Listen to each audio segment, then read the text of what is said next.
Muss ich mich denn auf meine alten Tage noch mit so einem Textverarbeitungstyrannen rumärgern?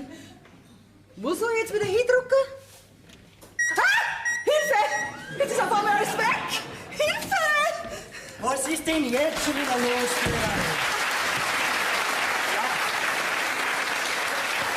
Was ist denn los?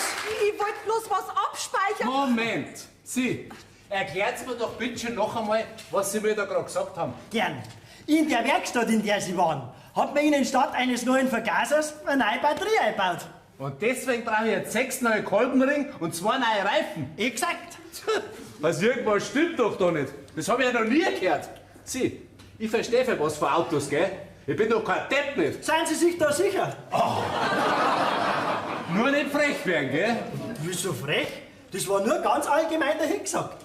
Aber bitte, Sie können Ihr Auto gern wieder dahin zurückbringen, wo dieser geniale Pfusch fabriziert worden ist. Also, von mir aus, da machen's, was sein muss. Von einem wirst du immer beschissen. Vorsicht, gell? In 3 Stunden können Sie noch mal nachfragen, ob wir die Ersatzteile auf Lager haben. Wenn nicht, dann dauert's. Wenn ja, dann können Sie Ihr Auto wieder abholen. Ist sonst noch was? Ja, schaust doch bitte die Bremsbeläge noch. Die quietschen. Ja, jodeln können Sie noch nicht. Ah, da werden Sie bestimmt das Öl für die Bremsen vergessen haben. Wie bitte? Also für Gackerl kann ich mich für selber, gell? In 3 Stunden bin ich wieder da. Wiederschauen.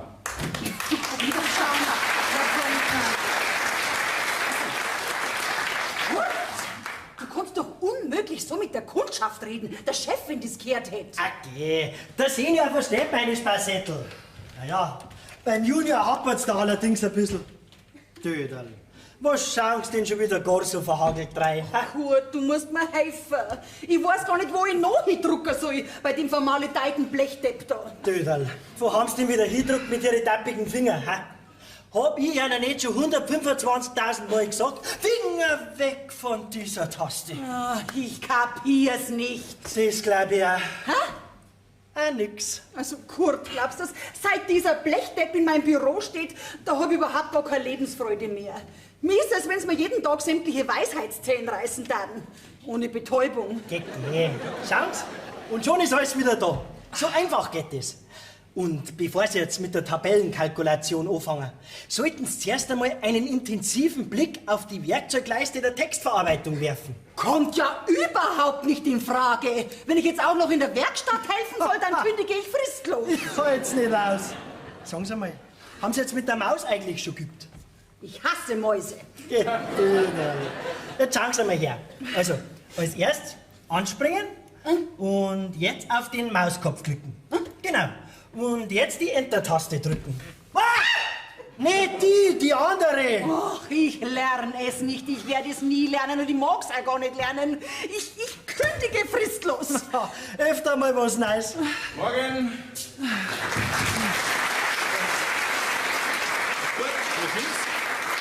Du bist für die Werkstatt zuständig und nicht da fürs Büro. Also schwing dich. Ich hab doch bloß unser armes Döderl ein bisschen seelisch aufbauen müssen. Nachdem ja keiner sieht, dass sie kurz vorm Selbstmord steht. Genau, Chef. Mit meiner alten Schreibmaschine und mit meinem Kundenkarteikasten. Da hat doch immer alles so wunderbar geklappt. Aber seit dieses... Sehen, Chef, ihr fehlen glatt die Worte. Ja, aber mir nicht. Ab mit dir in die Werkstatt. Du, und red mir die Kundschaft nicht immer so schwach an, wie gerade vorhin das Fräulein, gell? Geh. Sowas darf er normalerweise gar nicht an die Steuer. Die war ja so blöd, die hat ja die Batterie im Handschuhfach gesucht. Ja, aber jetzt, ja. Ah ja, ich geh ja schon.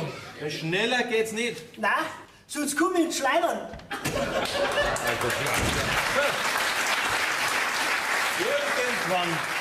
Irgendwann setze ich diesen frechen Kerl an die frische Luft. Bitte nicht, Chef. Wo er doch der einzige Lichtblick ist, den ich noch hab. Also gut, von mir aus, dann lassen Sie mal die Tabelle sein und fangen Sie mit den Rechnungen an. Auf meiner alten Schreibmaschine. Nein! Mein Gott, Döderl, auch wenn Sie nicht mehr die Allerjüngste sind. Ja, dann müssten Sie doch langsam begreifen, dass auch vor unserem Betrieb der Fortschritt nicht Halt macht. Ja, wir müssen einfach mit der Zeit gehen. Hätten Sie die paar Jahre auch noch warten können, bis ich in Rente gehe. Ich möchte sofort den Chef sprechen. Gottes Willen, ist was passiert? Und ob was passiert ist. Bei mir ist es jetzt erst so richtig durchgesickert, wie unverschämt dieser Lehrer mit mir umgesprungen ist. Sie sind mein Zeuge, gell? Sie haben alles gehört, was er zu mir gesagt hat. Ja, also wenn Sie den Kurt meinen, der ist Geselle. Das ist mir wurscht, was der ist. Ein frecher Rotzball ist er auf jeden Fall. So redet man doch nicht mit der Kundschaft. Der hat er mir direkt ins Gesicht gesagt, dass ich ein Depp bin. Nicht so ganz direkt. Das dürfen Sie nicht so ernst nehmen. Wissen Sie, das ist ein junger Bursch, der meint das nicht so. Nehmen Sie eine Tasse Kaffee? Nein, danke. Und wie der das meint, das ist mir auch wurscht. Dann hat er mir mal gesagt, dass das so nicht geht. Ich bin als Kunde immer noch König. Und ich lasse mein gutes Geld da. Also möchte er anständig behandelt werden. Ja, jetzt beruhigen Sie sich ja. Sie haben ja vollkommen recht. Sie wollen mich nicht beruhigen. Ich kann mich nicht beruhigen. Ich hab's nämlich am Herzen, müssen Sie wissen. Gottes Willen, man hat's keine Sachen. Wollen Sie vielleicht einen Schluck Wasser? Nein, einen Schluck Obstler. Obstler. Da haben wir einen Obstler. Wo haben wir ein Glasl? Ich brauch kein Glasl. Braucht kein Glasl. Vergeht's gut. Sehen's gut. Und wegen dem Kurt, sagen's bitte schön nix am Chef. Ich hab ihn selber schon geschimpft. Na gut, dann drücke halt einmal Auge zu. Aber nicht, um diesen Lausbur zu schonen, Ja. sondern Ihnen zuliebe. Das ist aber nett.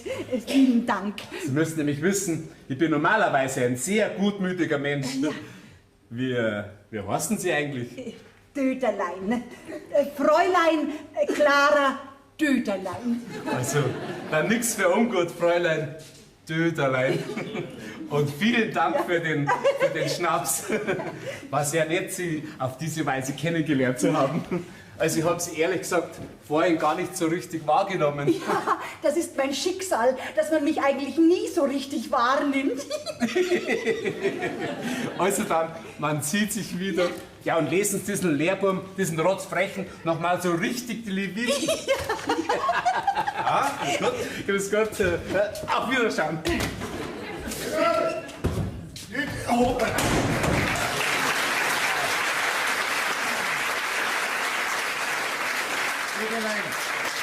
Sind die Zulassungspapiere für den Schwinghammer fertig? Nein, noch nicht, weil mit diesem Computer dauert ja alles viel länger. Ja, da haben Sie recht.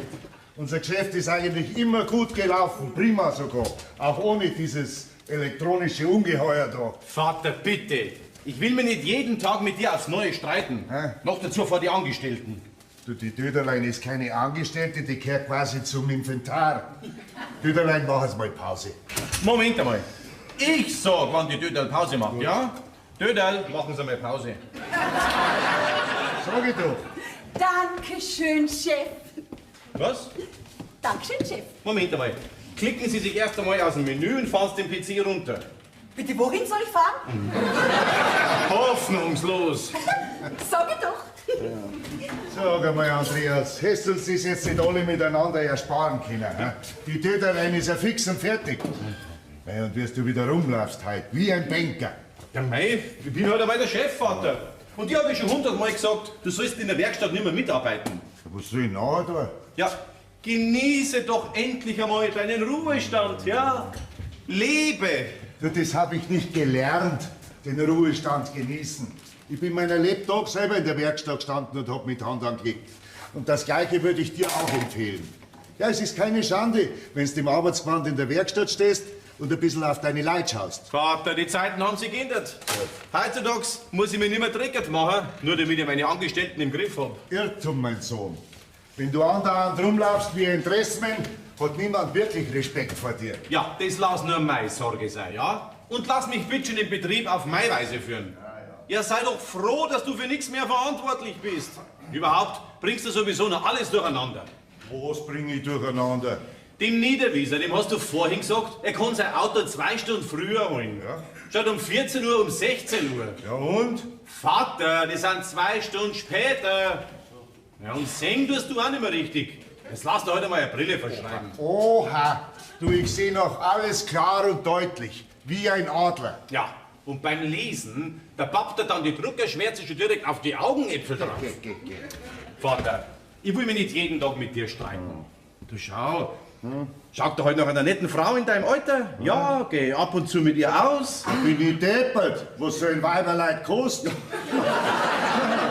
Das sind ja bloß Ansprüche, hast du gehört. Also Geld hast du doch wirklich selber genommen, oder? Du schau, das war doch ein netter, angenehmer Zeitvertreib. Ha?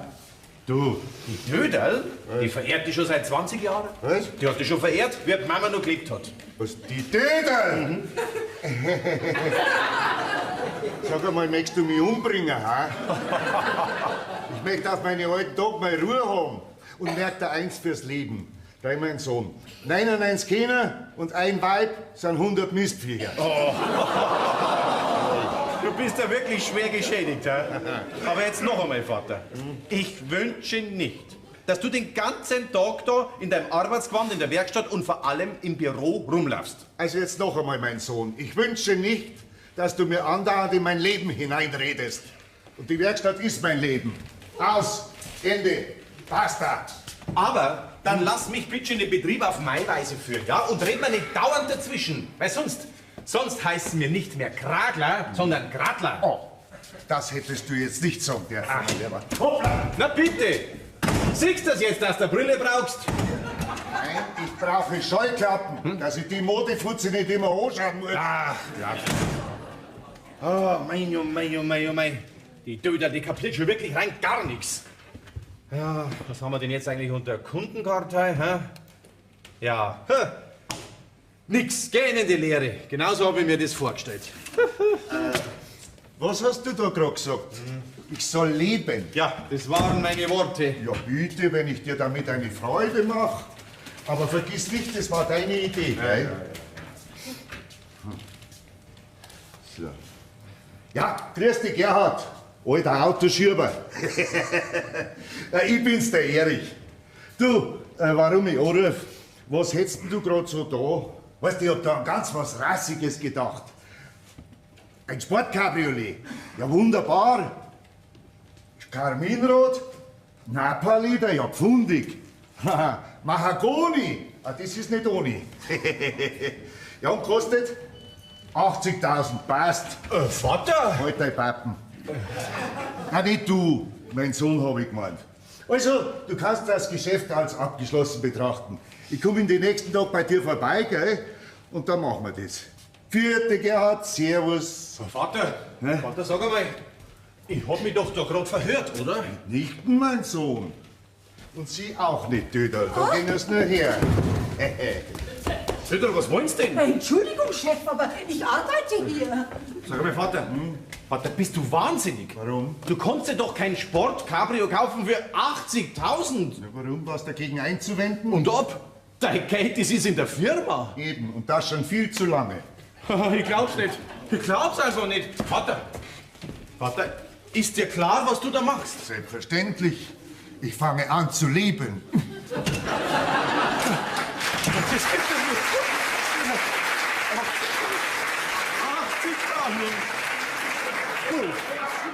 Ah, bitte. Was muss ich dir da sehen, Göderl, hä? Alkohol am Arbeitsplatz. Nur ab und zu, Chef, und ein ganz kleines Schluckerl. Das ist mir jetzt auch schon wurscht. Haben Sie das jetzt gerade mitgekriegt, hä?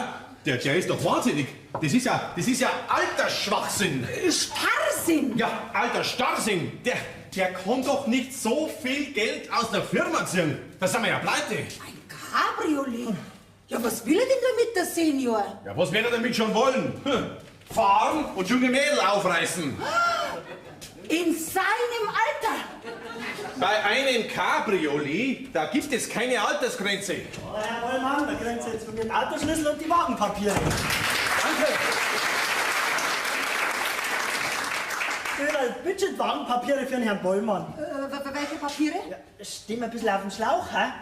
Was ist denn? Ein Cabriolet. Na neu, das ist der grüne Gebrauchtwagen da draußen. Was ist los? Napaleder. Napaleder. Das sind doch bloß ganz einfache Kunststoffbezüge. Ich glaub's nicht. Mahagoni. Mahagoni! Sieh, da muss eine Verwechslung vorliegen. Mach es nicht hin, der redet einen Schmarrn. So, Herr Bollmann, da haben Sie jetzt die Autoschlüssel, die Wagenpapiere und jetzt wünschen wir eine recht gute Fahrt. Vielen Dank. Ach, eine Frage habe ich noch. Ihr habt da Gläser im Kaufvertrag, da steht drin, wie besichtigt. Was heißt denn das im Klartext? Der spinnt doch. Der ist doch total übergeschnappt. Redet er von mir? Ich glaube, der Kerl, der spinnt ein bisschen, hä? Ist das ein Stammkunde? Nein, der hält sich für einen Chef. Also, was Ihre Frage betrifft. Sie sind das Auto Probe gefahren und darum brauchen Sie nicht in 2 Tagen mit Reklamationen daherkommen. Ja, aber wenn der Wagen plötzlich den Geist aufgibt, was mache ich dann? Dann machen Sie als erstes unser Firmenschild ab. Raffiniert. Ich werde Ihren Ratschlag befolgen. Wiedersehen, Herr Bollmann. Auf Wiedersehen. Und recht gute Fahrt wünschen wir Danke. Ihnen. Ja. Sagt's einmal, was ist denn da herin eigentlich los? Der Chef, der Senior, kauft sich ein Cabriolet. Ja, für 80.000 Euro. Ja, und fährt auch noch damit. Ja, ich brich ja auf der Stelle zusammen. Das ist ja der absolute Megahammer.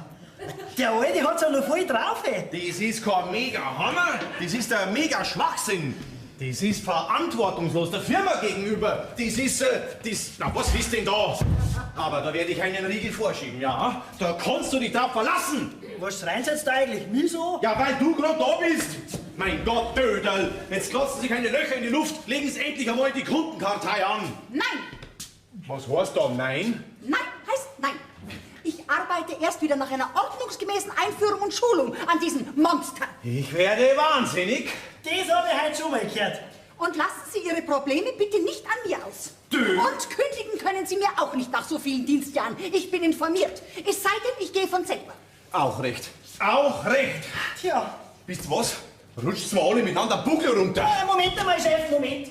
Was berechnen wir bei dem Kleinlaster, dem nach Auskunft des Fahrers ein Radler mit 150 km/h entgegengerast ist, den er aber leider nicht gesehen hat, weil ihm eine Katz die Sicht versperrt hat. Pah, das muss ja eine Mammutkatz gewesen sein. Ja, dasselbe wie immer. Die Rechnung plus 100. Und wenn er das geschluckt hat, zusätzlich Ersatzteile. Und in dem Betrieb soll es nicht vertan werden. So, Tüdel. Und Sie erzählen mir jetzt alles haargenau. Denke ja überhaupt nicht dran. Auch gut. Dann helfe ich Ihnen nie mehr Absätze formatieren, Grafiken einbauen, Ränder setzen, etc., etc., Tüdel. Ist mir doch wurscht.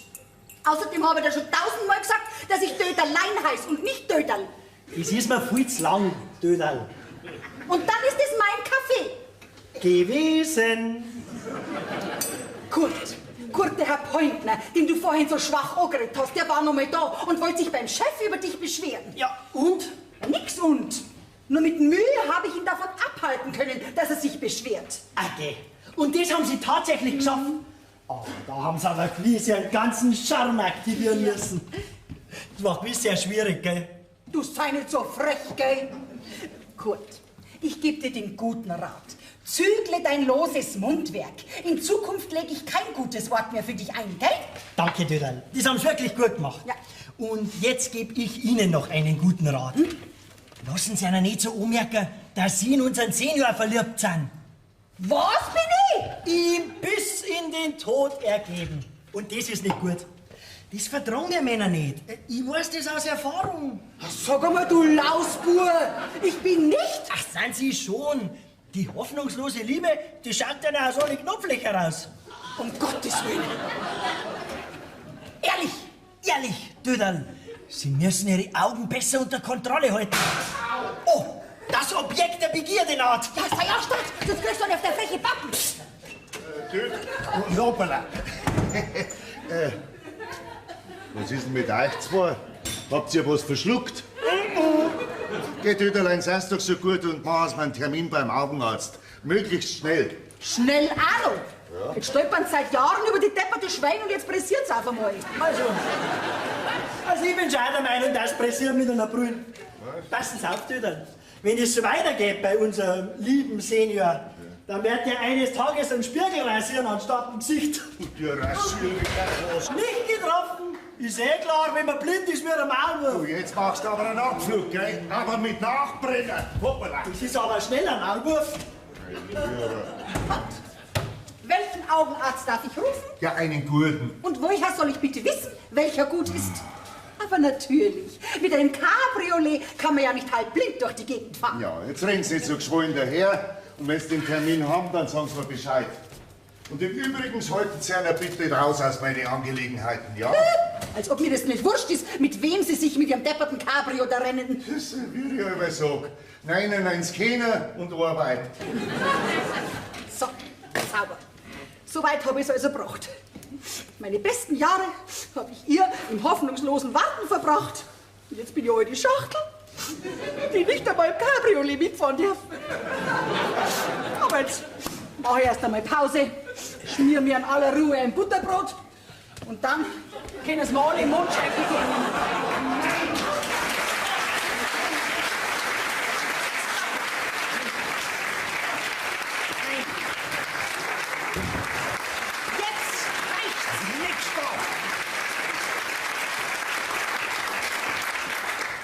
So lang hast du ja mit der alten Schrottkisten rumkutschieren müssen, bis endlich ein Geißen aufgibt.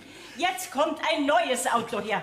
Da draußen das Metallicblaue, das darf mir gefallen. Nix da, wir brauchen kein neues Auto. Das alte läuft noch prima. Na, bis jetzt steht's und macht keinen Rucker mehr. 500.000 Kilometer hat die alte Kisten drauf. Und bei die Rücksitz quillt die Polsterung raus. Da sitzt doch eh nie einer. Okay. Und stinkert tut der Karl nach weiß Gott was. Das ist bloß der Auspuff und das Öl und Bremsflüssigkeit. Ah, bloß. Herrschaftszeiten kommt denn da keiner? Ich möchte bloß wissen, wie du mit der Kisten durch den TÜV kommst, ha? Und der Tacho, der geht ja auch nicht mehr. Da ist er ja noch gegangen. Okay, also ich bin auf jeden Fall nicht lebensmüde. Und darum bestehe ich auf einem neuen Auto. Ja, bin denn ich der Onassis selig? Leider nicht ein Geizker und ein Notnickel bist. Ah, grüß Gott. Entschuldigung, ist die meine Sekretärin gar nicht da? Womit kann ich die Herrschaften dienen? Irlinger ist unser Name. Rosa und Otto Irlinger. Wir möchten uns gern dieses metallicblaue Modell draußen ansehen. Nein, Doch, Ah, da beweisen gnädige Frau aber einen guten Geschmack. nein, wir möchten uns keinen neuen Wagen anschauen. Wir möchten unseren Wagen reparieren lassen, der leider aus mir noch unerklärlichen Gründen seinen Geist aufgeben hat. ha, unerklärlich sorgholt aus Altersschwäche. Ach so, ja, aber Herr Irlinger, da geht heute leider gar nichts mehr, weil in einer halben Stunde da schließt die Werkstatt. Sie, sagen Sie mal, dieses metallicblaue Modell draußen, das ist doch hoffentlich noch nicht verkauft. Nein. Wie teuer wäre das? Naja, so ein 50er. Wieso billig? Nein, 50.000. Ach, ich verhandle, Sapralot. Also, es wäre von Ihnen schon sehr zuvorkommend, wenn Sie... Selbstverständlich werden wir uns Sagen Sie ruhig Auto. das Auto heute noch anschauen. Wem gern dieser prähistorische Oldtimer da draußen? Mir, Chef, dass wir den nochmal zum Laufen bringen, da braucht's keine Werkstatt, sondern eher eine Wallfahrt mit anschließendem Wunder. Ja, hörst das. Da hörst es. Jeder Schaden lässt sich reparieren. War ja noch schöner. Jeder schon, aber der nicht. Die alte Mühle, die hat ja nicht einmal einen Nockenwellengleichrichter. Und außerdem ist die Kompression total verbunden. Gut, geh weiter. Komm, du fahrst jetzt. Ja, ich da fahren, Chef. Also ich war dann wohl eher schirm. Dann schiebst du heute das Auto von den Herrschaften in die Werkstatt, aber ein bisschen flott. Hab aber schon Feierabend. Grad wollte ich gehen. Das ist schon gut, gell? Wenn man seine Angestellten so im Griff hat wie Sie. Also ich mache auf jeden Fall morgen eine Probefahrt. Und wenn du dich auf den Kopf stellst. Aber gern. Die Finanzen verwalte immer noch ich in unserer Ehe. Ah, ich hab die Hand auf dem Erbe von meinem Vater, gell? Ja, bitte, kauf dir heute einen metallicblauen Schlitten. Aber mich bringst du da nicht rein, gell? Und übrigens hast du gar keinen Führerschein. Ah, Irrtum, mein lieber Gatte. Den habe ich doch schon seit 3 Jahren. Das hast ja du gar nicht gespannt. Was? Das ist ja, von welchem Geld? Ja, vom Haushaltsgeld. Von was denn sonst? Nein. Doch, Herr Irlinger, ja? Also, Herr Grattler. Kragler heißt er. Ja, ja. Sie können sich morgen gegen 10 Uhr für eine Probefahrt bereithalten. Gern, gnädige Frau. Otto macht den Mund wieder zu. Wo ist er, Stui? Mir wird schlecht. Alex Blechle! Schießer haben Sie mir, hinten und vorne! Ach, ein Glück, dass Sniper da ist. Gott. Sie! Da verkaufen Sie mir diesen Wagen für teures Geld und ich komme gerade mal 30 Kilometer damit und schon gibt er einen Geist auf. Ja, langsam. Bei diesem Schrotthändler möchtest du ein Auto kaufen. Vergiss es. Bitte schön, nehmen Sie doch erst einmal hier Platz, ja? Gut. Also wenn hier ein Verschulden unsererseits vorliegt, dann werden wir natürlich selbstverständlich auch für den Schaden aufkommen. Gut. Ein Grund zur Aufregung, Chef. Ich war ja leider Gott sei Dank nur da und hab dieses Gespräch vernommen. Wie hat der Herr Bollmann? Sind Sie vielleicht auf die glorreiche Idee gekommen, an einer Tankstelle vorbeizufahren und möglicherweise an derselben auch noch zu tanken? Warum hätte ich das auch sollen? Weil wir nicht so blöd sind und einer für 500 Kilometer einen Sprint in den Tank rein. Weil das, was im Tank war, das hat der Hexens für 30 Kilometer gereicht. Ja, das könnte gerade so ungefähr hinkommen. Aber ein Mordskrei machen. Oh je. Oh, das ist aber saublöd jetzt aber auch. Ja, dann ist das ein Irrtum von mir. So ein Trottel. Kein Problem. Gut, schütt dem Herrn einen Kanister voll Benzin in den Tank, damit er bis zur nächsten Tankstelle fahren kann. Was ist dann? Oh je, da müssen Sie jetzt aber wirklich entschuldigen. Oh, du liebst Herr Gettler von Biberach. Das ist mir aber schon wirklich sehr unangenehm. Also, Ade miteinander. Siehst das? Also, Herr Grattler, Kragler. morgen 10 Uhr Probefahrt. Auf Wiedersehen. Komm gegen diese Ja, Frau hast du nicht recht. an. Na, 5000 Euro geht doch nicht wahr. Auf keinen Fall.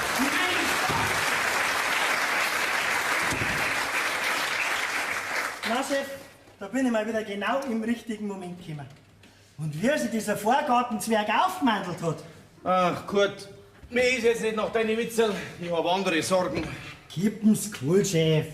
Nur ist doch das Cabriolet nicht da. Aber ein Hund ist er schon, unser Senior. Ich bin ja selber schuld. Ich hätte ihn halt einfach mitwursteln lassen sollen in der Werkstatt. Freilich, weil groß was angestellt hat er eigentlich nie. Obwohl er ja blind ist wie eine Fledermaus bei Sonnenschein. Und wenn ja, dann hab ich's doch ruckzuck wieder ausbügelt. Immer habe ich ihn hineingeredet. Er soll endlich einmal sein Leben genießen. Ja, und jetzt hat er's endlich kapiert. Ja. Jetzt haben wir den bewussten Trick im Schachtel. Ja. Na? Ist die Kundschaft zufriedengestellt? Ja, Vater! Wow. Jetzt hätte ich einen bald nicht kennen, Chef. Du, ich bin immer der Chef. Sag mal, Vater, was hast denn du vor? Na, eigentlich nicht viel. Ich werde jetzt zum Friseur gehen, mich aufstylen lassen und dann werde ich mich informieren, was bei uns so an Nachtleben geboten ist. Mit einem Wort, ich fange an zu leben. Recht hast, Vater. Recht hast. Mach dir einen schönen Abend. Wo ging es denn da hin? Zum Nachtleben, meine ich. Vielleicht schaue ich da mal kurz vorbei. Ist nicht unbedingt nötig. Oh, ich darf aber schon gerne mal Gut, komm, vorbeischauen. verschwind, ich hab im Senior zu reden.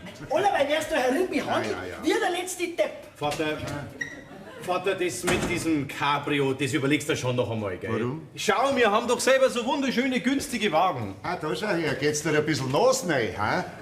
Ja, das kommt davon, wenn man den alten, weisen Vater immer aus dem Verkehr ziehen möchte. Vater. Und jetzt halt mich nicht länger auf. Der Abend ist noch jung und ich will ihn in vollen Zügen genießen. Mensch, Chef, schau sie schick aus.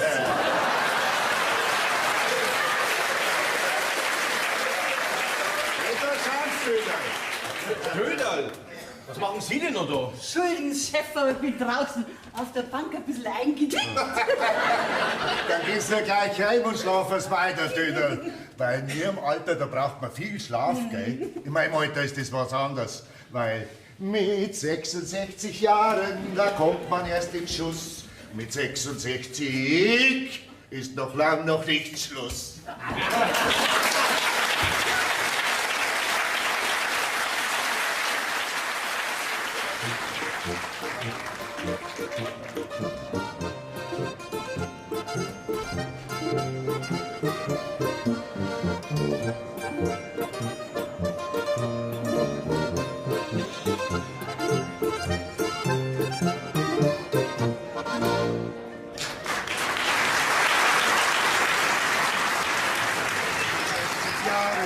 kennt das jeder Mann. Mit 66 Jahren, da kommt man erst in Schuss.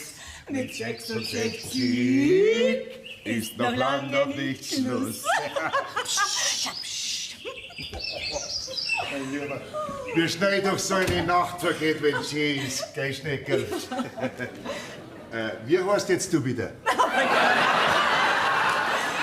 ich dir doch heute schon mindestens 30 Mal gesagt, ehrlich. Trixi. Trixi, freilich. Ist ein komischer Name. Aber irgendwie putzig. Passt zu dir, Trixel.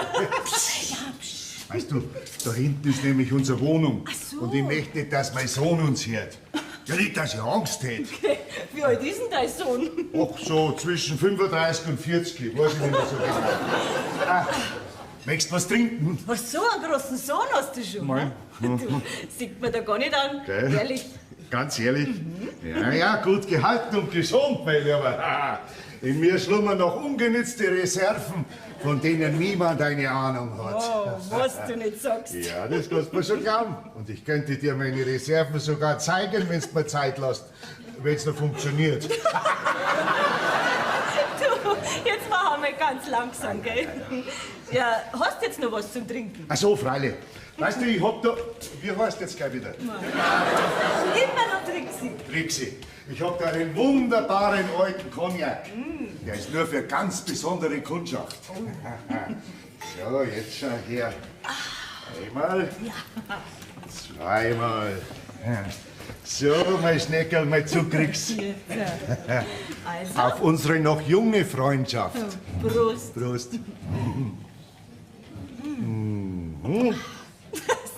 Also irgendwie bist du wirklich süß. Ja, möchtest du ein wenig naschen an mir? Mein Gott, und so lustig wie du bist. Ja. Da weißt du, mit den Jungen, da hat man oft nicht so viel zum Lachen wie mit dir. Geil. Aber du lachst mich doch hoffentlich nicht aus. Nein, wirklich nicht. Und der ganze Betrieb, da gehört also dir, hm? Ja, das heißt, hat mir gehört. Jetzt führt mein Sohn das Regiment. Aber ich hab mein Schärflein schon im Trocknen, brauchst du nichts Dinge. Was ist, Trixi? Meinst du, wir könnten uns noch ein bisschen amüsieren heute? Es kommt ganz drauf an, was du dir unter Amüsieren so vorstellst. Ja, das kommt wieder drauf an, wie sich das mit uns so entwickelt. Weil ich mein, schau her, so alt bin ich ja wirklich noch nicht, oder? Du weißt, Erich, wir haben wirklich einen schönen Abend. Ja, eigentlich sogar Nacht miteinander verbracht. Was ich sagen wollte, lassen wir es einfach dabei. Hm? Oh, schade. Naja, aber ich verstehe das schon. Was will denn so ein junges, frisches Mädel mit so einem alten Dackel wie ich einer bin, gell? Nein, ich bin einmal ein Auslaufmodell, da beißt die Maus keinen Faden ab. Aber weißt du, zu was ich jetzt noch Lust hätte? Oh mein Gott, du schau mal auf die Uhr. Ja? Sicher kommt eure Sekretärin gleich. Und ehrlich gesagt bin ich wirklich miert. Aber ich nicht. Und ob die Sekretärin kommt oder nicht, das ist mir auch wurscht. Das Büro geht mir nichts mehr an. Jetzt pass auf. Ah, Ja. ist das Musik? Darf ich um ein Tänzchen bitten? Bam, bam, bam. Mei, wie lang ist das schon her, dass ich so ein junges Mädel im Arm gehabt habe? Ja, nicht, dass du meinst, ich war so ein alter Lüstling, gell? Nein, es ist halt einfach nur schön. Aber gell, das habe ich doch gleich gemerkt, Erich. Sonst wäre ich doch nie mitgekommen. Du, so tanzt man den Schritt fein nicht. Wie nachher? Schau her. Und 1, 2, 3, 4, 1, 2, 3, 4, Ja, 3, geh. Da 1. verwickelt ja ich Füße als Kind.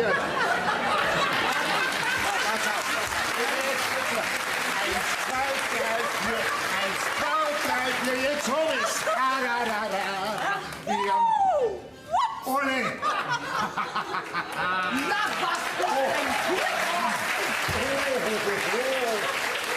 Ja, unser Güterlein ist auch schon da. Möchten Sie auch ein Tänzchen wagen? 1, 2, 3, 4. 1, 2, 3, 4. Das ist ein Büro und keine Nachtbar. Es ist ja auch nicht mehr Nacht. Erich, ich danke dir für den schönen Abend. Eigentlich Nacht. Und jetzt schlafst du noch ein bisschen. Ich schlafe, ich bin topfit. Also dann, für die gut, mein Schneckerl. Bis nächsten Samstag, gell? Mal schauen. Schönen Arbeitstag noch. Also mir fehlen die Worte. Ja, Gott sei Dank. Dann brauche ich mir wenigstens keine Moralpredigt anhören. Gell? Wer arbeitet da schon in der Werkstatt? Spießer. Also, wie dem auch sei, Döderl, ich lege mich jetzt ein bisschen nieder, damit ich dann wieder fit bin. Gell? Gute Nacht, Döderl. So. Und ich wünsche doch einen schönen Arbeitstag. Also, ich glaube, ich träume. Was haben wir da gehört? Sie träumen? Döderl. Haben wir uns mal wieder die ganze Nacht um die Ohren geschlagen, ha? Unglaublich, schrecklich, schauderhaft. So schlimm. Döderlein, in Ihnen schlummern ja abgrundtiefe Abgründe. Red doch nicht so saudumm daher, Deppdamischer. Ja, aber... Ich muss jetzt sofort mit dem Junior reden. Das wird den brennend interessieren. Komisch. Irgendwas geht da herin vor, wovon ich keine Ahnung habe. Ja, wo greife ich jetzt als erstes zu? Am besten mit der Brotzeit. Affarik, der Pointner. Ah, da sind wir ja. Ja, da sind wir. Lieber Herr Pointner, Ihr Auto ist leider noch nicht fertig. Wir haben nur ein paar Ersatzteile bestellen müssen. In 2 Tagen können Sie ihn wieder abholen. Vorausgesetzt, die Lieferung erfolgt planmäßig. Bricht der Fein nur... Na, Entschuldigung, brechen Sie denn nur nichts ab, wollte ich sagen. ist sonst noch was? Ja, das nette Fräulein da, die ist nicht da. Was für ein nettes Fräulein? Ja, das Fräulein Döderlein. Ja, ich seh's nirgends. Wären Sie vielleicht so nett und würden Sie das überreichen? Mit einem recht freundlichen Gruß von mir, weil es gar so freundlich war. Ja, da sollten Sie mal erleben, wer die mit mir ist. Aber selbstverständlich werde ich das höchstpersönlich überreichen. Was ist denn da drin? Süße Träume. Geht das über so? Nein. Also dann, bis in 2 Tagen. Und nicht vergessen, gell? Ein recht schöner Gruß von mir. Für gut. Wiederschauen, Herr Pointner. So. Und ich schau jetzt da rein, was da drin ist. Gesäbert hat's wie Pralinen. Ah, ja, da fällt mir gerade ein, dass die Döderl momentan eine Fastenkur macht. Entschuldigung. Warum? Bei so einem erfreulichen Anblick am frühen Morgen, da brauchen Sie sich doch nicht entschuldigen. Ist die Werkstatt schon offen? Ein Wort von Ihnen und sie ist offen. Wissen Sie, das ist nämlich ja so. Ich bin mit dem Kleintransporter von meinem Papa unterwegs. Und ich glaube, da stimmt jetzt was nicht. Was für ein Motor ist denn? Ein Diesel. Mit Turbolader? Nein, Heckklappe.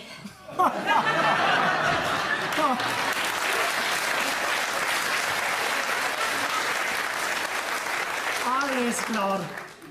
Und dann macht er immer so komische Geräusche. Ja, was denn für Geräusche? Ja, so röcheln und tuckern. Ungefähr so. Uff. Nein, eher so klack, klack, klack. Und dann wieder so, wie wenn er Asthma hätte und keine Luft gekriegt hat. Das wird teuer. Geh, bitte. Nehmen wir doch Platz. Wissen Sie, das hört sich ganz nach akuten Kolbenfraß an. Ehrlich? Ja, wissen Sie, ich hab den Führerschein noch nicht so lange und ich kenne mich da jetzt auch noch nicht so gut aus. Und der Papa meint jetzt bestimmt, das hab ich kaputt gemacht. Okay, das kriegen wir schon. Vielleicht hat sie auch die Kurve bei ihm um die Kompression gewickelt und deshalb ist im Getriebe das Licht gegangen. Ja, gibt's denn sowas? Ich hab aber gar kein Licht gesehen. Das können Sie gar nicht sehen. Das ist ja im Getriebe. Ganz tief drin. Verstehen Sie? Ja. Haben Sie einen Autoschlüssel dabei? Ja, So. Und jetzt werde ich mich eingehend um Sie, um den Kleintransporter kümmern. Was transportieren Sie denn? Blumen vom Großmarkt. Wir haben ein Blumengeschäft. Ein Blumengeschäft. Das ist jetzt aber blöd. Wieso? Ja, weil ich Ihnen dann gar nicht Blumen schenken kann. Wieso wollen Sie mir Blumen schenken? Ja, mei, so halt. Wo haben Sie denn das Blumengeschäft? Also, Sie sind aber ganz schön neugierig. Oh, Entschuldigung. Am Marktplatz. Das passt. Wissen Sie was?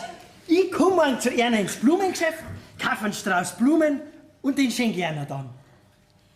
Also das verstehe ich jetzt irgendwie nicht. Ja, ich auch nicht. Aber wie sollen wir uns sonst wiedersehen? Ich bin von 16 bis 18 Uhr im Laden. Das passt. Ich hab um 5 Uhr Feierabend. Was für Blumen mögen besonders gern? Vergiss mein nicht. Die haben wir gerade im Angebot. Vergiss mein nicht. Ja. Vergiss mein nicht, sind wir lieber. Mit so protzige Rosen, da hab ich's gar nicht. Ehrlich. Die sind ja auch viel zu teuer. Eben. Weil sie nämlich aus Holland kommen. Aus dem Treibhaus. Sollen die Holländer ihre Rosen noch behalten? Solang's vergiss mein nicht gibt. Übrigens, ich bin der Kurt. Und ich die Franzi. Also dann, bis heute Abend. Franzi. Bis heute Abend.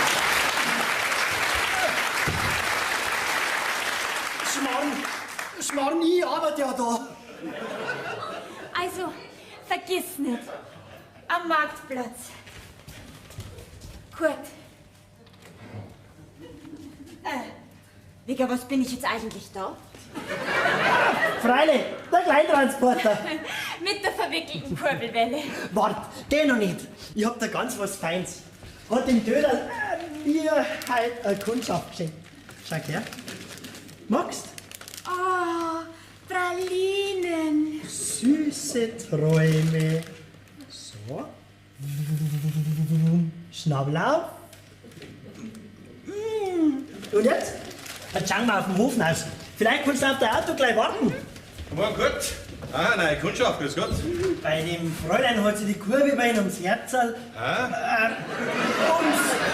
Ums Getriebe gewickelt. Was? Oder andersrum. Ja, auf jeden Fall werde ich mich drum kümmern, Chef, gell? Was faselt denn der da zusammen, hä? Spielen das jetzt alle miteinander? Chef, jetzt laufen Sie mir doch nicht davon, nach allem, was vorgefallen ist. Ja, was soll ich denn Ihrer Meinung nach machen? Mein Vater ist immerhin volljährig. Ja, aber benehmen tut er sich wie ein Halbstarker. Sie müssen dafür sorgen, dass aus diesem ehrenwerten Büro kein Bordell gemacht wird. Also jetzt übertreiben Sie bitte nicht, ja? Mein Gott, der hat mit dem jungen Mädel ein paar Schritte getanzt. Ja, aber was vorher passiert ist, das wissen wir nicht. Er hat ja immerhin von einer ganzen Nacht gesprochen. Also ich meine, man sollte die ganze Sache nicht überbewerten. Ja, sollte das natürlich öfter passieren, dann... Dann war das hier die längste Zeit mein Arbeitsplatz. Sie wissen ganz gut, dass ich jederzeit aus Altersgründen kündigen kann. Ja, das weiß ich. Aber Sie brauchen mir damit nicht drohen, denn es gibt ja immerhin noch andere Sekretärinnen, zum Beispiel welche, die in Textverarbeitung topfit sind. Ja, solche mit Minirock bis zum Häusnauf. Am besten solche, die gleich ihr Bewerbungsfoto im Tanga schicken. Also, ich kann mich über Sie nur wundern. Dödel, Dödel. Ich heiße Döderlein. Geht denn das in euer männliches Spatzenhirn nicht hinein? No. Oh, Entschuldigung, Chef. Naja, jetzt setzen Sie sich mal an Ihren Arbeitsplatz, Döderlein, und arbeiten Sie weiter. Aber nicht an diesem Computer. Nein! Doch! Nein! Oh Gott, ja.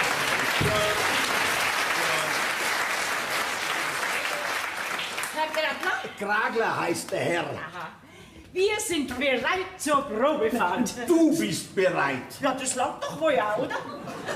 Also, wenn du nicht mitfahren willst, kannst dich ja inzwischen mit der nötigen Trauer von deiner alten Rostlauben verabschieden. Das ist keine Rostlaube. Herr Ehrlinger, also eine Reparatur wäre wirklich ein rausgeschmissenes Geld. Ja. Ihr Auto, das bröselt Ihnen langsam, aber sicher unterm Hintern weg. Ich meine, es löst sich in alle Bestandteile auf. Ja, da hörst du's, da hörst du's. Ich hab's ja befürchtet. Aber den neuen Wagen, den zahlst du? Nein. Doch. Der, wir kamen den nie dazu. Das war ja nur für den Fall, wenn du den alten partout hättest behalten wollen. Ja, erklär mir jemand die Logik einer Frau. Ja, also machen wir jetzt eine Probefahrt. Ja. Nein. Doch. Bitte schön, die Herrschaften. So, bitte schön. Nein. Doch. Oh Gott, oh Gott. So, ich bin schon da. Na, Döderlein, haben wir uns wieder davont. Ist irgendwas? Ja. Sie sagen's doch meinem Herrn Sohn, wenn er mich vermissen sollte, der alte Kragler ist in die Stadt. Das wird ihn wohl wenig interessieren. Mich übrigens auch nicht. Und mich interessiert nicht, ob Sie das interessiert. Ich wollte ihn nur informieren, dass heute vielleicht noch ein größeres Möbelstück angeliefert wird. Ich habe nämlich vor, mir ein französisches Bett zu kaufen. Ja? Und? Ja, wissen Sie schon, so ein bequemes, breites Bett. Ich weiß, was ein französisches Bett ist. Okay. Ja, wissen Sie, mein altes Schlafzimmer, das ist ja schon das reinste Mausoleum, gell? Na, dann passt's ja zu Ihnen. Das trifft mich nicht. Mein altes Bett habe ich schon abgebaut, der Kurzer ist in den Hofen austragen, damit der Sperrmüll dann abholen kann. Wollen Sie sich nicht gleich dazulegen? Heute sind wir wieder charmant, Döder. Ah ja, übrigens, einen neuen Fernseher kaufe ich mir auch fürs Schlafzimmer. Weil da kommen auf Nacht immer so gewisse Filme, so spezielle. Sagen Sie mal, warum erzählen Sie mir das eigentlich alles? Meinen Sie vielleicht, ist es für mich von irgendeinem Interesse, wo und mit wem Sie Ihre Nächte verbringen? Ist mir doch sowas von wurscht. Ja, war ja nur als unterhaltsame Information für Sie gedacht. Weil man, Sie verbringen Ihre Tage da herin ja auch relativ eintönig und freudlos, gell? Also, leider kann ich Sie nicht hinauswerfen. Ich bitte Sie aber trotzdem, meinen Wirkungskreis zu verlassen. Sonst geht unser Döderl aus der Reserve, gell? Pfunden weg! Nein, Döderl. Verstehen Sie mich denn gar nicht ein bisschen? Schauen Sie, jahrelang hat man mir das eingepläut. Und jetzt bin ich halt einmal auf den Geschmack gekommen, nicht? Ich möchte jetzt endlich auch noch mal leben, wenn es da vielleicht bloß noch ein paar Jahre sind. Ich möchte spüren, dass es mich gibt. Ich will... Ich will. Sie glauben wohl auch, die Geschichte der Menschheit dreht sich bloß um euch Mannsbilder, ha? Ist nicht sehr zeitgemäß, denn auch wir Frauen haben unsere Wünsche. Ah, da schau her. Ja. Und wer hindert Sie daran, diese zu verwirklichen? Geh, rennt's doch nicht so dumm daher. Ihr Mannsbrüder habt es euch doch schon immer leicht gemacht. Aber natürlich, mit diesen neu erwachten Lebensgeistern kann man natürlich selbstverständlich mit jeder Frau zwischen 18 und 88 flirten. Viel Spaß! 88, das ist mir sauber zurück. Übrigens, Döderlein, wie alt sind Sie eigentlich? Als wären Sie ja nicht geschmacklos. Also, das ist gut. Ich habe jetzt keine Lust, dass ich mich mit einer weiter streit. Ich fahre jetzt in die Stadt, kaufe mir ein französisches Bettel und freue mich des Lebens. Ciao, ciao. Also das brauche ich mir nicht gefallen lassen. Chef! Döderl, was schreit's denn so? Ich verhandle doch gerade mit den Irlingers. Ich kündige, und zwar fristlos. Aber Döderl, das könntest du doch nicht machen. Doch, das kann ich schon machen. Ihr Vater hat mich aufs Tiefste gedemütigt und hat scheinbar auch noch Freude dran. Und ein französisches Bett kauft er sich auch. Jetzt frage ich Sie, für was braucht denn so ein alter Dackel noch ein französisches Bett? Und einen Fernseher.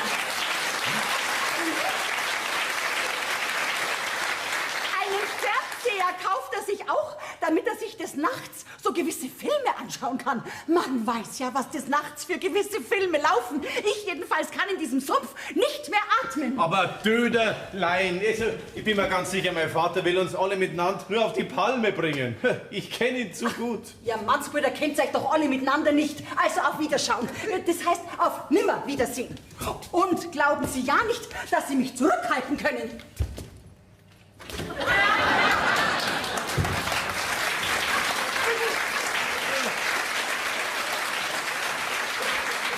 Das geht die tatsächlich, ha?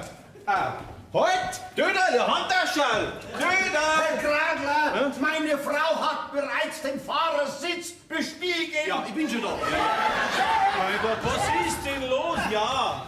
Gerade während ich mich am Parkplatz draußen von diesem netten Mädel verabschieden wollte, rumpelt die Döderl wie eine aufgescheuchte Hähne an mir vorbei und schreit, ich soll dem Senior sein Bett auf den Sperrmüll schmeißen.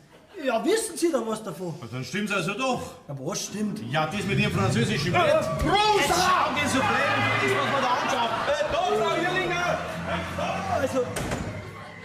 Also wenn ich das jetzt richtig kombiniere, dann kauft sich doch der Alte jetzt tatsächlich ein französisches Bett. Jetzt ist er völlig durchgenollt. Aber mit dem Bett raustragen, da lasse ich mir lang Zeit. Weil Arbeit lässt sich dehnen.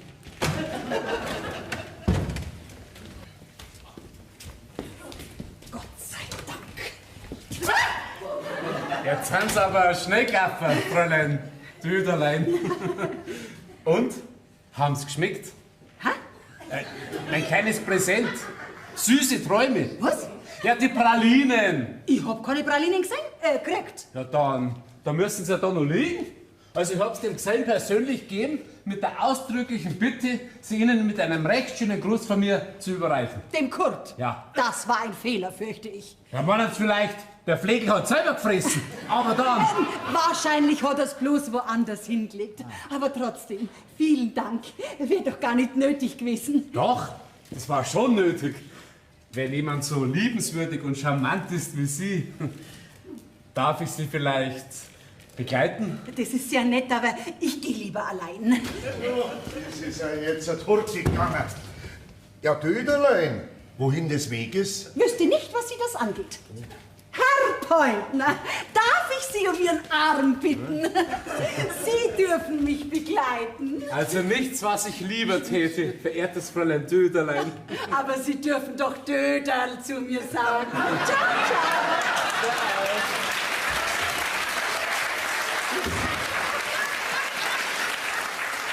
Darf ich um Ihren Arm bitten? Da meine ich, ist mir wieder irgendwas ganz Wichtiges entgangen. Ein Wahnsinn, diese Frau. Die eine stürzt die Werkstatt ins Chaos und die andere das Büro. Ja, da schau her, mein Herr Sohn im Büro. Ja, du kommst mir ja grad recht. Ja? Sag mal, wo steckst denn du eigentlich den ganzen Tag? Du wirst mich doch nicht in der Werkstatt vermisst haben, hä? Na, das nicht, aber ich mein, immerhin kannst du doch sagen, wohin du den ganzen Tag verschwitzt. Du, ich hab mich bei deiner Mutter selig schon nie abgemeldet. Da wäre jetzt bei dir nicht ein Anfang machen, nicht? So. Übrigens, die neuesten aktuellen Nachrichten werden ja schon bis zu dir vorgedrungen sein. Wenn du damit ein französisches Bett und schmutzige nächtliche Filme meinst, ja. Ja. Da hab ich doch gewusst, dass unser Wochenblattl funktioniert. Unser Wochenblattl hat soeben fristlos gekündigt. Okay, schon wieder? Was ist denn mit dem los? Herr Ellinger!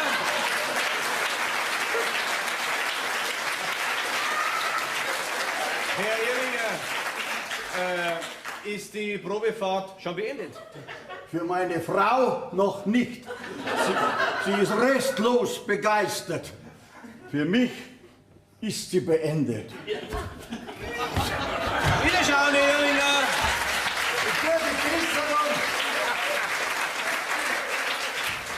Sag mal, Vater, was ist denn eigentlich los mit dir? Warum? Ein Mensch kann sich doch in so kurzer Zeit nicht so ändern. Du, wo du immer so solid und so konservativ warst. Ja, das war ein großer Fehler. Das habe ich jetzt eingesehen. Mein Leben ist ja praktisch ungelebt an mir vorbeigezogen. Okay, du warst doch mit der Mama immer glücklich. Ja, freilich. Aber schau, gestern war gestern und heute ist heute.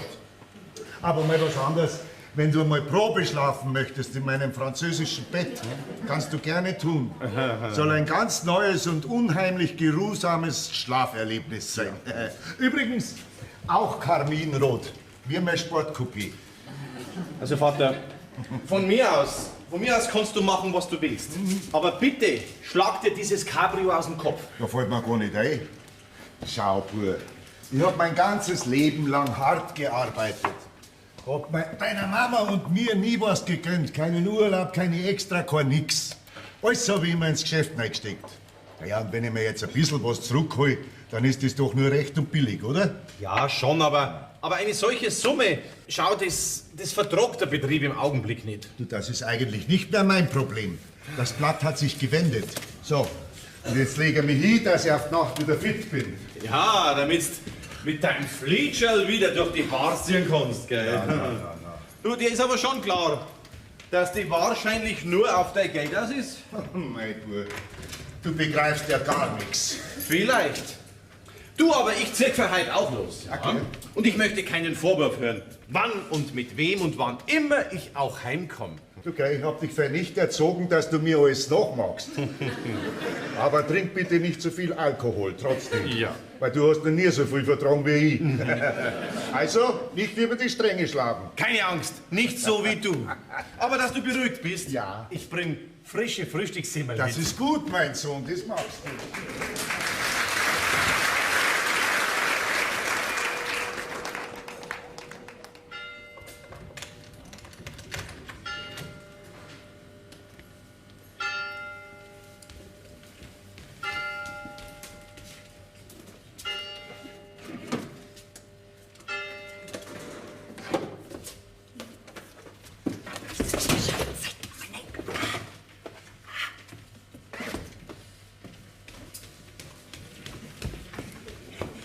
mich noch kennenlernen.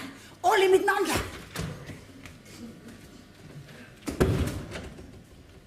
Hallo? Ist da jemand? Mir war doch, als wenn ich was gehört hätte. Sag einmal.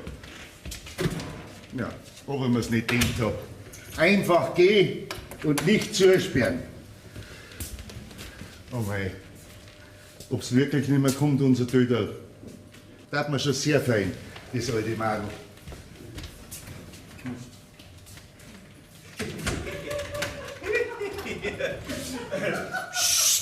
Nicht so laut. Weißt du, da hinten, da schlaft der Vater. Ich meine, nicht, dass ich Angst habe, aber er muss ja nicht alles wissen, gell? Jetzt komm da rein.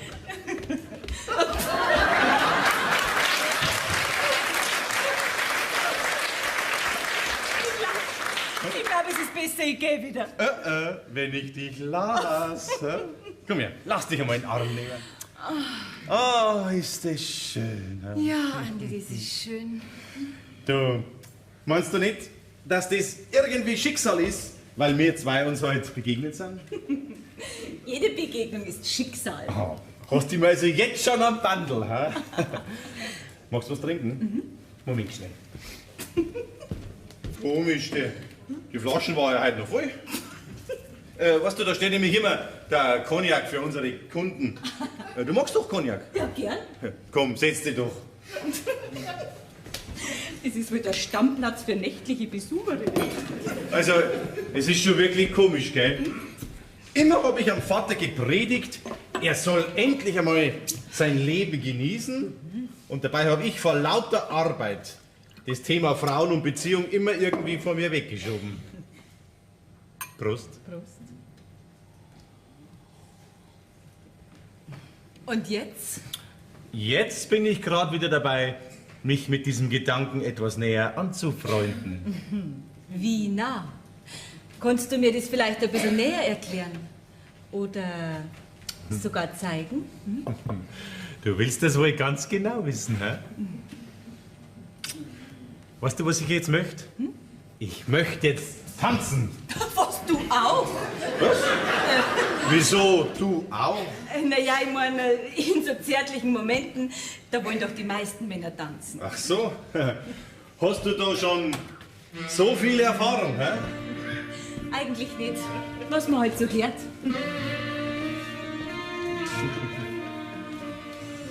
Trixie, sei jetzt bitte ganz ehrlich.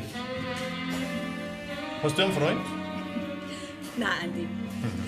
Aber ich will ganz ehrlich zu dir sein. Ja, dann hast du ein Kind. Wie alt? Du, ich mag kleine Putzer, wirklich. Aber genau. Wie kommst du denn auf die Idee? Nein, es ist was anderes. Ich war halt schon mal da. Was? Erst heute früh, da herin im Büro. So, beim Früher? Oh mein, heute früher, da habe ich einen Stress gehabt. Zuerst eine Probefahrt. Noch Dann, früher, vor der offiziellen Geschäftszeit. vor der... Moment einmal. Mein Vater ist heute früh mit dem jungen Mädel da angetanzt. Warst du das? Gott, jetzt schau halt nicht so entsetzt. Das war wirklich ganz anders, wie du jetzt meinst. Entschuldige, dass ich mich mit dem Gedanken erst anfreunden muss, dass mein Vater das gleiche junge Mädel angeschleppt hat, in das auch ich gerade dran bin, mich zu verlieben. Aber okay, komm jetzt setz dir mal daher. Schau, wir waren gestern zu 5 unterwegs. Ja, und da ist plötzlich ein älterer, netter Herr auftaucht, von dem ich erst jetzt erfahre, dass das dein Vater ist. Eigentlich hat er ja gar nicht in das Lokal reingepasst. Es waren ja lauter junge Leute. Ja, und irgendwie ist er auch ein bisschen unglücklich da gesessen. Na ja, und dann sind wir halt hin zu ihm und haben uns ein bisschen unterhalten. Du, der war so lieb und nett. Oh, ich ahne fürchterliches. Naja, und dann wollte er uns halt noch alle zu sich einladen. Aber es wollte ja keiner mit, es waren ja lauter Paare. Ja, mei, und dann hat er mir einfach leid da. Oh, hat er wieder seinen Dackelblick aufgesetzt. Da hat jetzt Mama schon immer rumgekriegt. Und du hast keine Bedenken gehabt, bis du mit ihr mitgegangen bist? Nein, ich hab sofort gespürt, dass das ein lieber, warmherziger Mensch ist, der nie was Unrechts tut hat. Naja, und dann bin ich halt ein bisschen mit. Und? Ja, nix und gar nix. Komm, und jetzt gibst du mir ein Puzzle. Du, ich hab da eine Idee. Unsere Sekretärin ist uns heute davon. Übrigens ist da ausschließlich dieser liebe, warmherzige Mensch dran schuld, weil sie liebt ihn seit Jahren, aber ohne Erfolg. Ach, ist das vielleicht diese nette Dame von heute früher? Ja, genau. Und mit dieser Konfrontation und mit einem französischen Bett, da ist sie restlos überfordert. Pass auf. Du kommst am Montag als neue Sekretärin zu uns. Ja, als Schocktherapie für meinen ausgeflippten Vater. Ja, das ging. Ich hab grad 14 Tage Urlaub. Ja, passt. Aber gemein ist das falsch schon. Ist es nicht? Und wir verraten überhaupt nichts. Wir kennen uns also nicht. Nein. Und wenn es uns auch schwerfällt. Wahrscheinlich wird es in diesem ganzen Chaos da sowieso keinem Menschen auffallen. Fräulein Trixie, haben Sie fundierte EDV-Kenntnisse? Perfekte Ausbildung. Perfekt. Dann sind Sie hiermit engagiert. In meiner Firma, in meinem Büro und in meinem Herzen.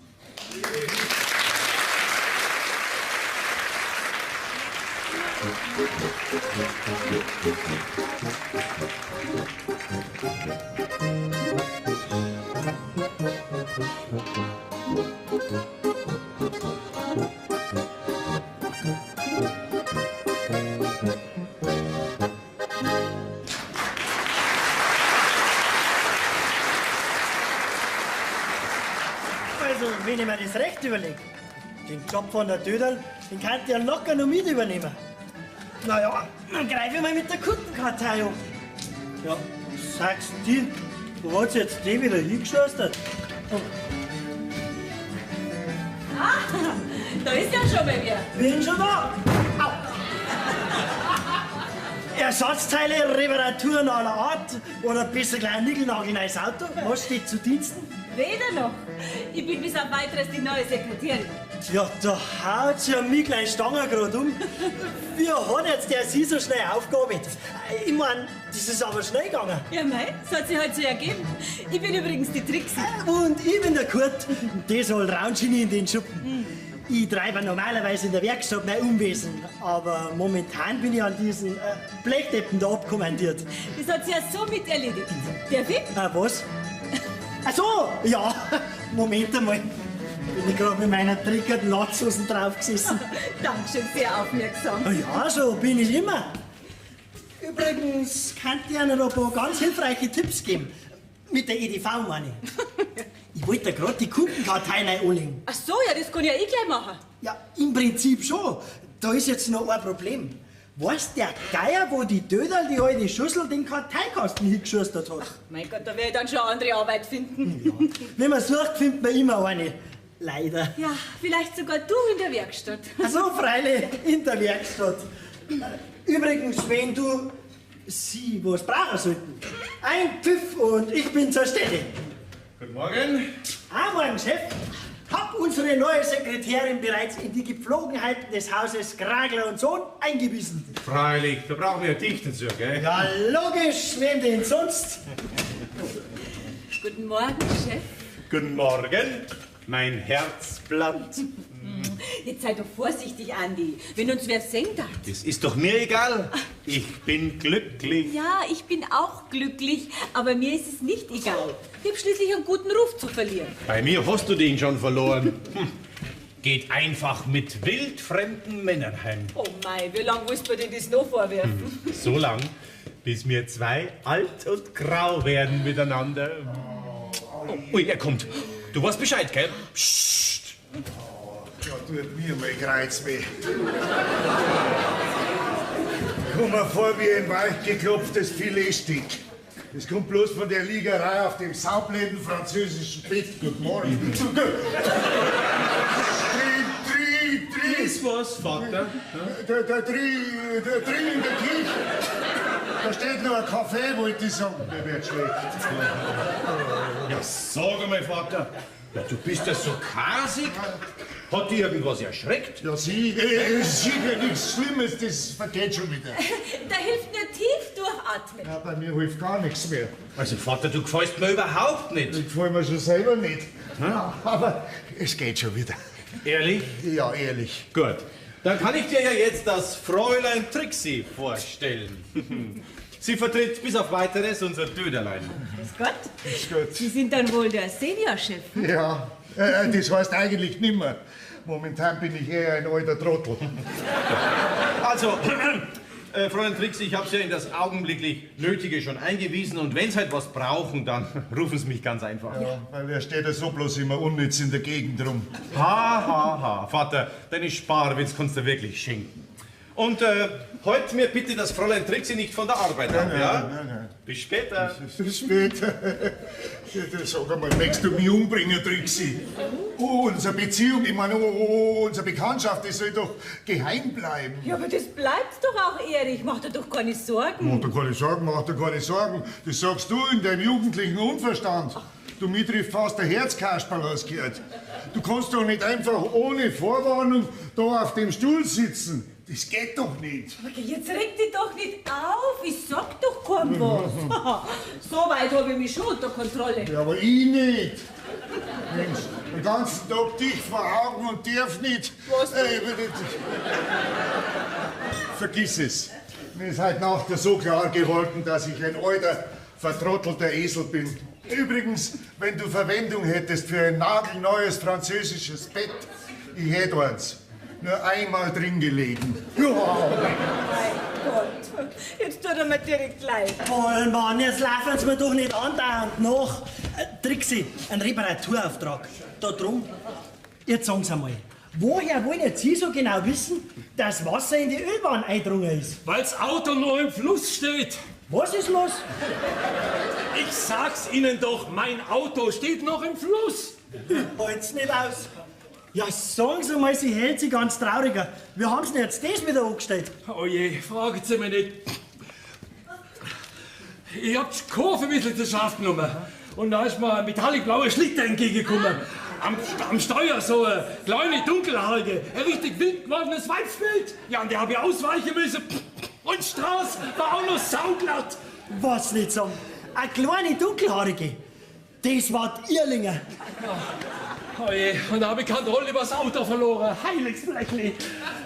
Der Abschleppwagen ist schon unterwegs zu Ihnen. Na ja, na schauen wir halt einmal. Also, wie wär's denn, wenn Sie sich bei uns eine Zehnerkarte nehmen würden? Wissen Sie, von so Rallye-Fahrer wie Sie sind, da leben wir nämlich. Also, auf geht's. Danke. Und? Immer noch keine Fragen? Leider nein. Schade. Ist ja echt witzig da. Ja, gespannt, was mir halt Neues erwartet. Das ist ja klar, dass da mal wieder keiner ist, der mir die Tür aufhält. Ui, was machen Sie auf meinem Platz? Ich bin bis auf Weiteres Ihre Vertretung. Wer sagt das? Der Juniorchef. Das muss ich ja sofort klären. Jetzt bin ja ich wieder da. Ja, das sehe ich. Ich bin übrigens die Trixi. Ja, jetzt machen Sie erst einmal da ein bisschen einen Platz. Herr Gragler, die macht sich vielleicht pleiter. Das ist vielleicht ein Herzl. Naja, aber irgendwie kann ich es ja verstehen.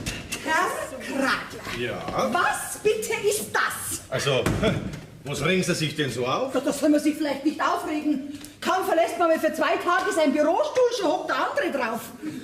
Und was ich gesagt habe, jung und mit Minirock. Ja, da kann die alte Döderlein natürlich nicht mehr mithalten. Also, jetzt reden Sie bitte keinen Unsinn, ja? Außerdem möchte ich Sie daran erinnern, dass Sie fristlos gekündigt haben. Na und? Das habe ich in den letzten 25 Jahren, wo ich treu und ergeben hier auf diesem Sessel gesessen bin, mindestens schon 30 Mal gemacht. Stimmt. Und jedes Mal sind Sie auch nach 2 Tagen wieder angetanzt. Eben. Also jetzt können Sie diese überflüssige Sekretärin gleich einmal heimschicken. Wann ich wen heimschicke, das überlassen Sie bitte mir, ja? Schauen Sie, vielleicht kann Ihnen das Fräulein Trixi noch was beibringen in puncto Textverarbeitung. Nicht nötig, Chef. Monas, ich habe meine 2 Urlaubstage bloß geschlafen. Bitte schön, hier ist eine Diskette. Mit der vollständigen Kundendatei muss nur noch eingespeichert werden. Was ist denn jetzt passiert? Ja, ich habe einen Crashkurs gemacht beim Sohn von meiner Freundin. So, Fräulein, und jetzt gehen Sie mal von meinem Stuhl runter. Bitte gern. Ja. Hier haben Sie Ihre Tasche. Bitte schön. So, und jetzt passt's auf. Jetzt geht's gleich los. Wenn er nämlich jetzt bootet, das heißt so viel wie startet, dann installiert mir der Konfigurationsdateimanager sämtliche Programme, die ich hier benötige während des ganzen Tages. Können Sie mir soweit folgen? Natürlich, ja. Dank der Möglichkeiten der Objektverknüpfung und Einbettung von Prozessen kann ich meine Anwendungsprogramme interaktiv benutzen. Also ich bin sprachlos. Ja, jetzt. Entschuldigen Sie, Chef, aber Sie schauen aus, als wenn es bloß Bahnhof verstehen. Also, alle Achtung, Freund Döderlein, wirklich. Ja, wie haben Sie sich denn in so kurzer Zeit so ein Wissen aneignen können? Nachtarbeit, meine Liebe. Im Gegensatz zu Ihnen produktiv. Und noch was, Chef. Dieses fundierte Wissen zieht natürlich eine gehörige Gehaltserhöhung nach sich, ja? Ich mein, ich war ja sowieso die letzten Jahre unterbezahlt. Und ihr hätten es bestimmt von Anfang an mehr erzählt. Das Fräulein Trixi und ich, wir haben ein ganz spezielles Abrechnungssystem. Verstehe schon. Nachtarbeit. Na.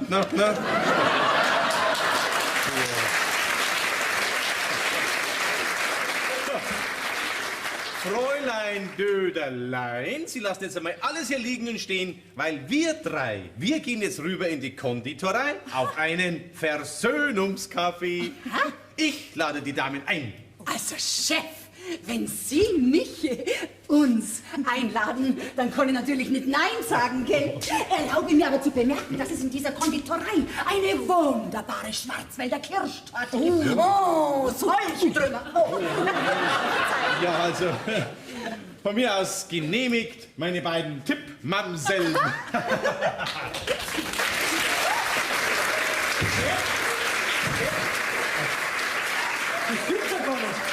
Das ist ja unser Kurz als Döderl.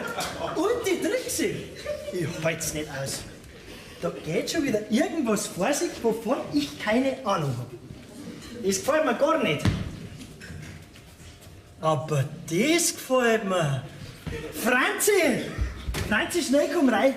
Ich hab schon auf dich gewartet. Grüß dich, Kurti. Wieso hast du auf mich gewartet? Weil euer Auto fertig ist.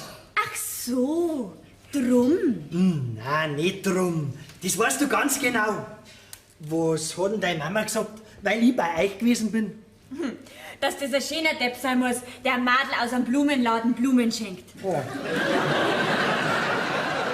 Das ist aber nicht sehr schmeichelhaft. Bist du der gleichen Meinung? Naja, mit Blumen fängt man ja normalerweise schon an. Aber dann kommt ja vielleicht einmal was anderes noch. Du bist vielleicht raffiniert. Schnell, gib mir ein Puzzle. Schon wieder? Du hast doch erst gestern eins gekriegt. So ist brav. Moment. Wenn ich auch ein Depp bin, aber... Schau. Franzi, für die. Die ist aber nicht von uns. Nein. Von der Konkurrenz. Was hast du denn da zahlt dafür? 4,50 Euro. Mei, bei uns hättest du das für 3 Euro gekriegt. Oh, und ich hab mir gedacht, du freust dich.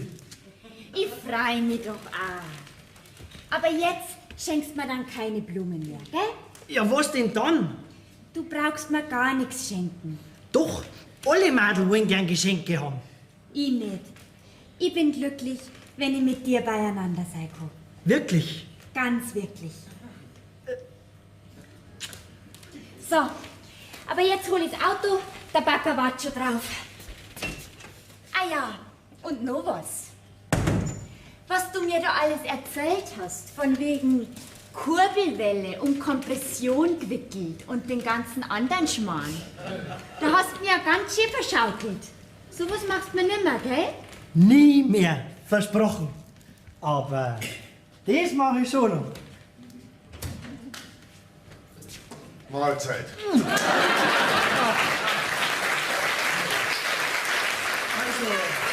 Liebespaare erschrecken gut nicht. Das nächste Mal klopfe ich an. Mein Lieber. So, jetzt stehe ich da. Überflüssig wie ein Kropf. Aber mein Arbeitsmantel ziehe ich ums Verrecken nicht mehr an. Jetzt verdruckt die Dödel tatsächlich schon das zweite Stück Kuchen. Oh, der Senior. Was stehst denn da so rum, mitten im Büro? Ist doch wurscht, wo ich rumstehe.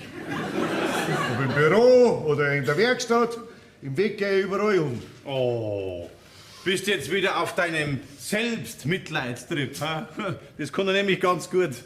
Komm, Vater, setz dich mal her zu uns. Nicht, dass der ein Kreislauf runterhaut. Seit wann interessiert denn hier irgendjemand mein Kreislauf? Also, was gibt's? Ich höre. Vater, wir wollen ganz ehrlich zu dir sein. Ja. Die Trixie und ich, Ja, die Trixie und du? Ja, wir kennen uns bereits ein bisschen länger. Was? ja, aber erst seit ein paar Tagen. Ja, wir haben uns genau einen Tag später kennengelernt als wir zwei, Erich. Also jetzt kapiere ich gar nichts mehr. Vater, die Trixie hat mir vorhin das erzählt, von dem Abend und von euch zwei. Ach, das ist ja eine tolle Idee. Eine tolle Geschichte. Na, wirklich toll. Und den Clown in der Geschichte, den setzt jetzt vor euch. Und, warum lacht keiner? Vater, kein Mensch lacht über die. Schau, ich hab dich doch verstanden. So. Und die Trixie, die hat dich von Anfang an Ja, verstanden. ja, gib dir keine Mühe, mein Sohn. Ich verstehe auch. Mitleid hat's gehabt mit dem alten Trottel. Ja, vielleicht ein kleines bisschen. Aber in erster Linie warst du mir so sympathisch, weil du so liebe Augen hast. Gleich fang mit zum Warner an. Es darf mir nur noch einen gefallen und red's nichts mehr über die Geschichte. Ist erledigt.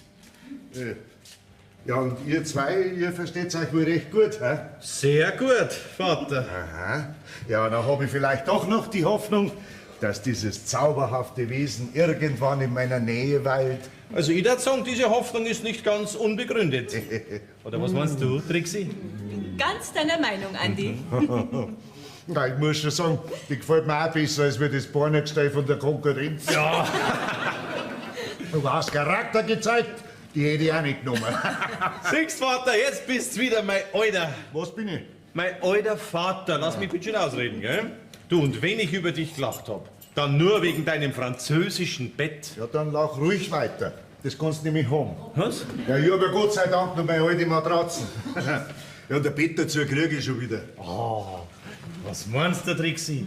Haben wir zwei Verwendung für ein französisches Bett? Kann schon sein. Also gut, Vater. Geh weiter, komm. Schlag ein. Sind wir wieder die Alten, hä? Ja, natürlich. Sind wir wieder Kragler und Sohn? Okay, wir waren doch noch nie was anderes. Jetzt komm nur ganz rein, Weibelein. Oh, einen Augenblick schnell, bitte.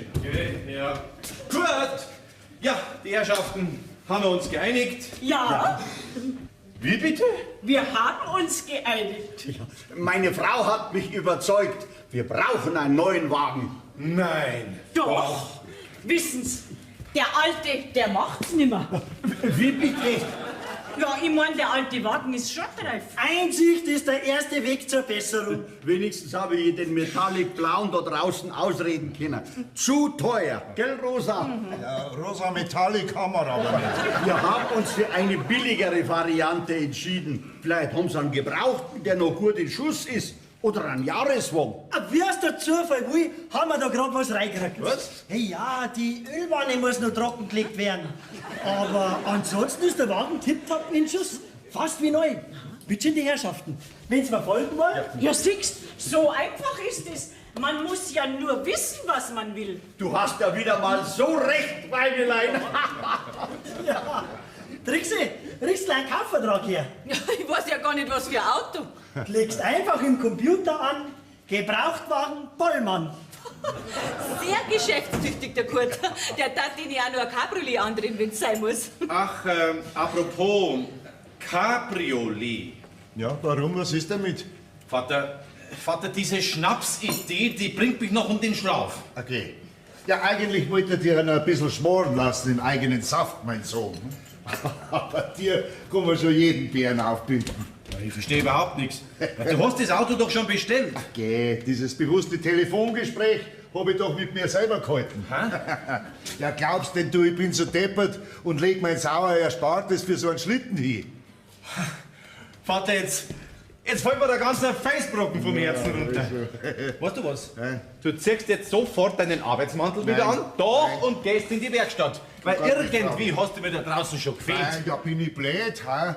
Zeig lieber dem Fräulein Trixie unseren Betrieb damit sie eine Ahnung kriegt, auf was sie sich da eventuell einlässt. Das weiß ich doch schon lang, Erich.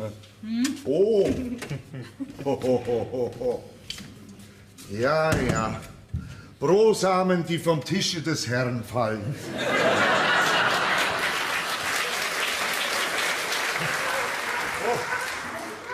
Grüß Gott, was kann ich für Sie tun?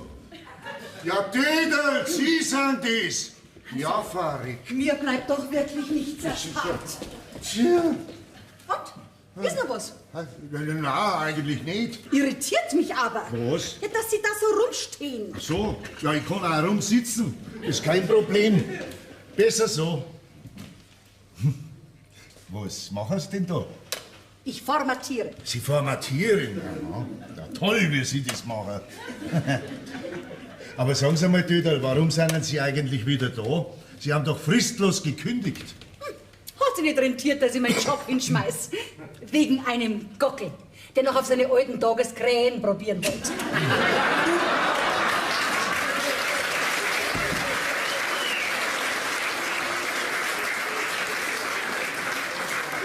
Chef, der Chef hat mir für heute freigegeben.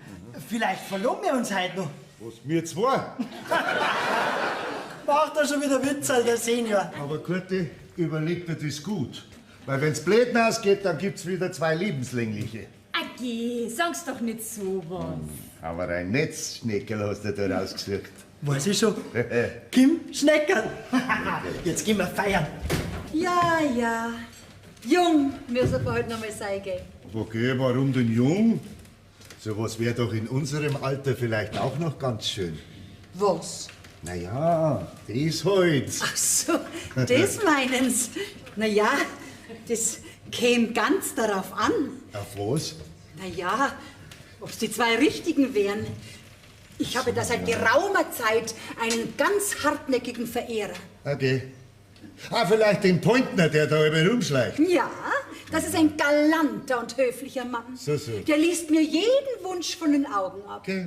Der hat mir noch nie solche Grobheiten an den Kopf geschmissen, wie so manch andere. Aha.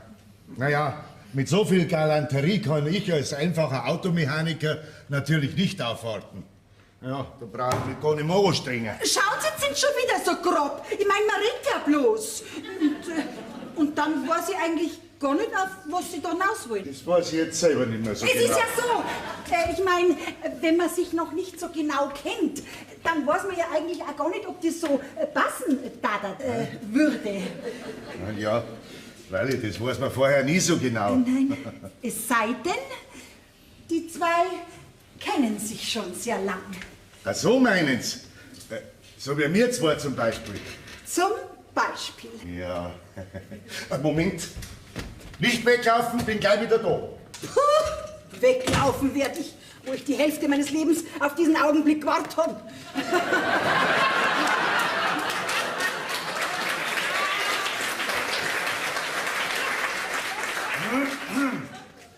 Ui. Schaut blöd aus, gell? Nein, gut, gut. Ja. Direkt ein bisschen intellektuell. Wirklich? Ja. Ja, also, Freund Döderlein, nachdem uns wir zwei ja schon so lang kennen, da habe ich mir gedacht, wenn, jetzt weiß ich nicht mehr, was ich sagen wollte. Vielleicht darf ich ein bisschen weiterhelfen. Ja. Ist das für mich? Was? Ach so, ja, freilich, bitte. Jetzt weiß ich nicht mehr, was ich sagen soll. Oh, keine unnötigen Fragen stellen, aufmachen. Ah, ist der schön. Was hat denn der gekostet?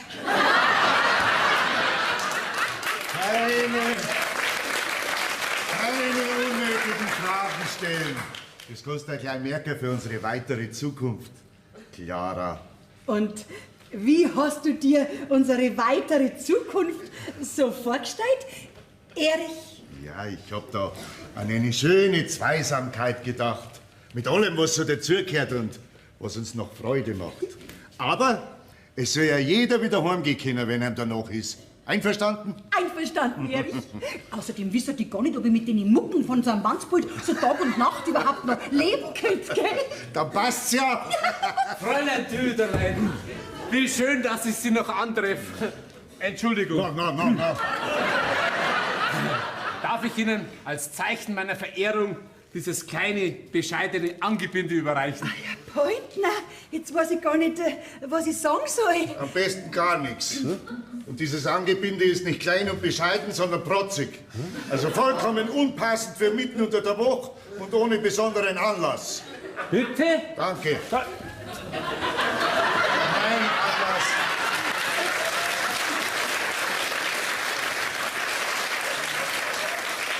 Mein Anlass ist sicher passender. Aber was soll denn das? Was erlauben Sie sich? Sie, die Blumen ziehen wir von der nächsten Rechnung ab. Das hat Folgen, das hat Folgen, Ja, da ist gell? Kühlpass, Billig das machen Sie, Da geht's Sie los. ungehobelter Rostlaubendattler, Sie. Erich,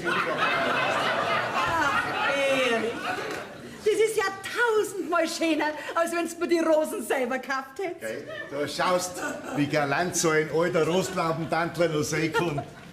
Und jetzt gibt's nur zur Feier des Tages ein Puzzle. Ja. Oha! Oh, Jägerle. Ja, da schau her. Oha! Ja, da schau her. Vater, sag jetzt lieber nix, weil dann sag ich nämlich auch nichts. Doch, ich sag schon was. Und zwar ziehst du sofort das Mantel wieder aus, weil das ist meine Arbeitskluft.